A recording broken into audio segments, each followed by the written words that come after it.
This is TechCrunch.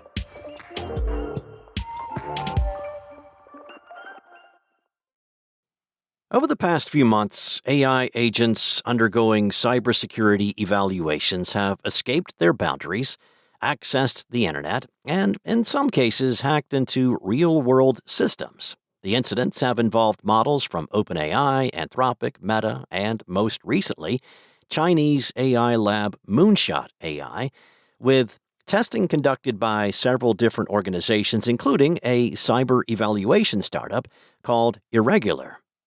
The episodes expose a growing problem for the AI industry. As autonomous agents become more capable, the environments designed to safely test their limits are failing to contain them.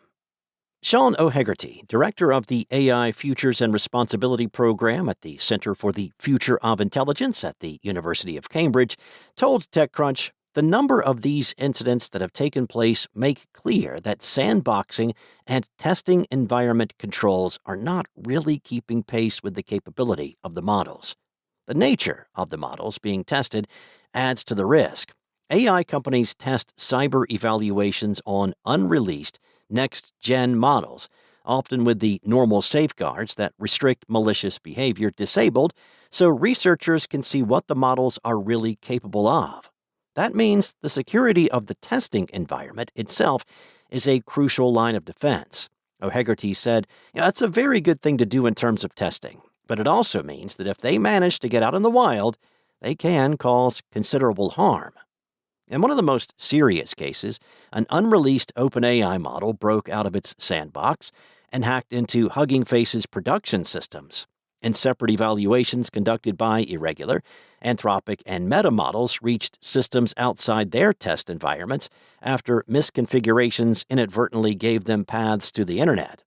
Moonshot AI's Kimi K3 also took advantage of a leak in its sandbox run by Frontier Security to access the internet and accessed information on GitHub. In testing by the UK's AI Security Institute, or AISI, researchers actually gave the agents internet access, not realizing they would take unsanctioned real-world actions, including a social engineering attempt to sneak a vulnerability into an open-source project. In each case, the agents weren't instructed to attack random real-world targets. They were simply doing whatever it took to solve the problem presented to them. Taken together, Andrew Yoon, head of research at AI nonprofit Civ AI, argues the incidents point to a shift. Yoon told TechCrunch, "In the past, we only had to worry about AI models being misused by people for a variety of purposes, like AI for scams or CSAM. Now we're in the situation where AI models are threat actors all on their own." So, what does this safe testing actually look like? Well, several researchers and cybersecurity experts told TechCrunch that AI evaluation environments need stronger, defense-in-depth protections with levels of containment and control approaching those used in deployment. That means multiple layers of security so that a single misconfiguration, like inadvertently leaving internet access open, cannot lead to escape. Stella Bitterman, executive director of AI safety research nonprofit Eleuther AI, said if you are going to build these models, you want to do it on an air-gapped network. You want to have very serious isolation. Heather Ceylon, Box's chief information security officer, said that means eliminating network routes from the sandbox to the internet as well as to other sensitive systems. She said, "You have to understand what all the egress points are. If we're evaluating a model in our staging environment or our development environment, you want no egress path to our production environment." Ceylon said proper safety evaluations go beyond controls and containment of the environment.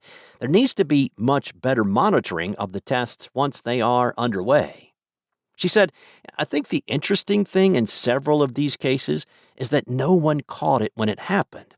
OpenAI found out because of Hugging Face. Anthropic didn't catch it until they went back and looked. Meta was similar. I'm sure there were signals they could have detected."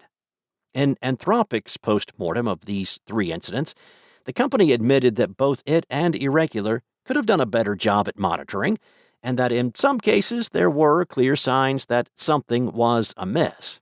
Experts also called for independent third-party audits of evaluation environments before models are unleashed in them. Yoon said, if, say, Irregular had hired or been compelled to hire an external auditor to check the configurations of their systems before running evaluations on them, they certainly would have caught the issue there.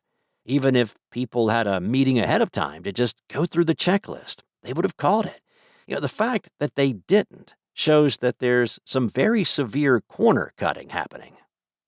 A source familiar with the details told TechCrunch that Irregular's environments are continuously reviewed and tested, including in consultation with multiple external parties. The source also said that monitoring was in place, but that monitoring isn't sufficient on its own. Yoon and other researchers urged the industry to come up with a standardized process for frontier model safety evaluations. He said, especially when the guardrails are turned off, you have to treat it like you're putting the most capable hacker in the world inside that environment. The problem isn't that companies don't know how to build more secure testing environments. Both Yoon and Bitterman argue it's that doing so can be expensive and cumbersome, and companies have little incentive to make those investments until something goes wrong. Bitterman said, I think that companies are not willing to extend the resources that are required to accomplish sufficient guardrails, and probably will not until they're forced to. But there is another issue at hand. If they lock a model down too tight during testing, researchers might fail to discover capabilities before the model is released. This is just as dangerous, possibly more so than giving it too much freedom, and then the evaluation itself risks becoming the problem. So can safety evaluations be regulated? Well, the Trump administration is currently weighing a voluntary pre-deployment cybersecurity evaluation regime under which the government will get to assess the security risks of new, powerful models 30 days before they are released publicly. The policy, the product of a Trump executive order which has been finalized behind closed doors, would not address safety evaluation incidents because they occur farther upstream of deployment. Yoon said the lesson that we've been learning in the last few months is that self-regulatory apparatus is just not enough anymore. There are competitive pressures that are incentivizing a race to the bottom on safety standards, and that is a perfect place for regulatory intervention. He went on to say, what we would need to cover this is some kind of controls on what's happening inside the labs while the models are being developed, both at the training stage and at the testing stage. The challenge is only likely to grow as the models do. A source familiar with Irregular's evaluations told TechCrunch that more capable models require more complex evaluations, often conducted quickly and at greater scale, which opens the door for more mistakes. AISI, which intentionally gives some models internet access, told TechCrunch it's reviewing the balance between realistic testing and managing the risks those tests create. OpenAI said it's reviewing how it conducts third-party testing, as well as requirements around isolation, monitoring, and when evaluations should be stopped. Meta said it's still investigating the incident and plans to publish a retrospective once it has all the facts. In the end, there may be no way to eliminate risk entirely. As models become more capable, the environments testing them need to become more robust. The consequences of getting that wrong will only continue to grow. That's all for now. For the latest in tech news, go to TechCrunch.com.